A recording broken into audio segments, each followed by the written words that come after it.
Shout out to G-Man Boxing. Where's the piss bottle? It's over there.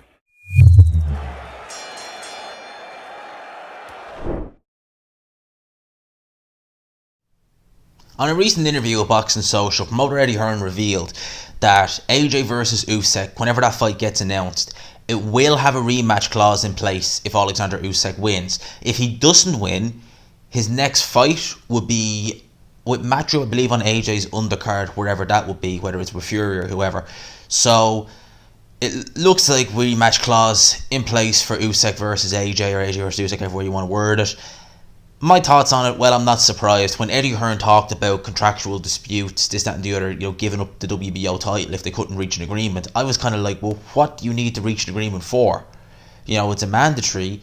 They get 20-25%. There's normally not a rematch. Well, what's the issue? And that's when I thought he's probably looking at a rematch clause. And he's probably looking at Dylan White thinking, I can sell that if we don't get the Usyk fight. And yeah, it looks like the rematch clause is there.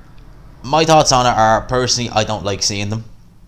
And I think that Eddie Hearn has been rinsing rematch clauses out a lot lately, even for non-title fights. I mean, Warrington versus Lara, I wouldn't even be shocked if Campbell hadn't had rematch clauses for some of his fights, to be honest with you. He's been rinsing rematch clauses out a lot lately for non-title fights, for mandatories. Voluntaries I'm fine with. I've no issue with putting a rematch clause in for a voluntary title defence. That's part and parcel of the voluntary. It's one of the reasons why they have them, is that you're giving them a shot, so you're entitled to your rematch if you lose. But with mandatories, again, like, people have been saying, but because there's more than one title on the line, therefore should there not? Well, as far as I was aware, if you're mandatory, that eliminates the rematch unless you agree to it. Now, I'd be interested to know if George Kambosos has a rematch for his fight against Teofimo. I don't think he'll win, but if he does, I'd like to know, would there be a rematch for that? Because he's only the IBF mandatory, and Teofimo has all the other belts. So, as far as I was aware, it was only for voluntaries they do the rematch, unless the mandatory agrees to it. That's what Tyson Fury did when he fought Klitschko all them years ago. Again, like, I think that rematch clauses, as I said, for voluntaries, yeah, but for mandatories, they slow the process up. Like, if Oleksandr Usyk goes in there and fights Anthony Joshua, and say he pulls it off, say he wins, he really should be able to go take them belts and go on his way.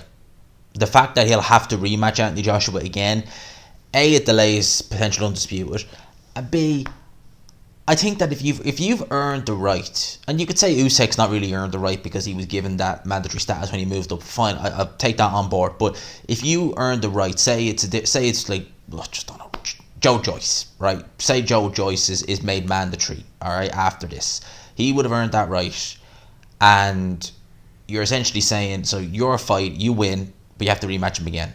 It was like that with the Klitschkos. The Klitschkos, I remember, they used to have rematch clauses if you beat Vladimir, or if you beat Vitali, and then if you beat them in the rematch, you had to fight the other Klitschko. Like, that was crazy. That was BS back then. I hope we don't go down the road like that again, with these rematch clauses for, mandatory defences.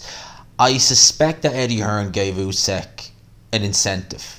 Alright, and I reckon in terms of a split, I reckon they probably upped the percentage split on this title fight, because, again, as I say, as far as I was aware, it's 20-25%. I think it's either, it's in around that, it's 20 or 25%, but I suspect they probably would have increased it.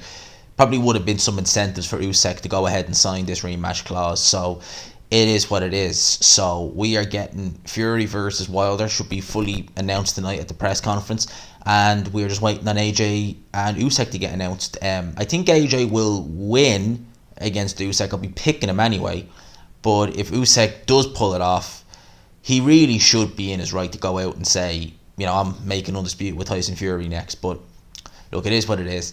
He has the rematch clause. At the end of the day, if it's a good fight and Usyk does win, maybe you'll want to see it again, but I don't know. I just feel as though with mandatories, you've earned that, and even if it's more than one title, you've earned that. You've earned the right not to have that rematch. That's what I think anyway. Other people might not agree. That's fine. Let me know. But I just think that if you've earned that, you should be able to just take your belts and just be like, well, I'm gone. You have to earn a shot back at me. But look, it is what it is. I was going to chive in with something there, but I can't even remember what it was now. I know they were trying to get Usyk versus AJ for September. God almighty, I've forgotten now. I was going to add something to that, but it's completely slipped my mind. I think it's the fact that I think one of the reasons why Eddie Hearn does this is because although Eddie Hearn, I'm sure, has confidence in his fighters. I mean, put it like this, right? Josh Warren, Mauricio Lara, that was a non-title fight. There was no title on the line. None of us heard of Mauricio Lara. It still had a rematch clause. So I suspect that Eddie Hearn looks at his cash cows, and you could say Josh Warren's not a cash cow. He's a big draw, at least in Leeds anyway. So he must look at these fights and think, I've learned my lesson from Ruiz. I've learned from that, and I want to make sure that if one of my fighters does lose again, upset loss, that he has a chance to avenge it.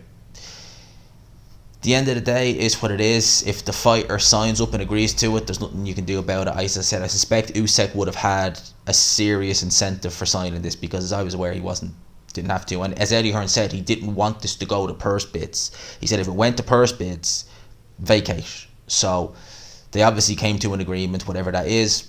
We'll see. I know Usyk has got another. If he loses, he'll have another fight on, I think, AJ's undercard for his next fight. But I'm sure extra couple of figures went on to that as well. So I'd imagine something like that.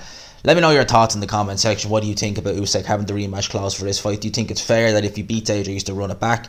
Do you think that it's delaying the potential undisputed, or do you think that no, AJ's perfectly within his right to do it? Let me know in your comment section below. I hope you enjoyed the video. If you did, smash the like button, subscribe, of course, if you haven't already. #GMadsRocks, all that good stuff. For now, lads and lasses, I'll talk to you. Peace.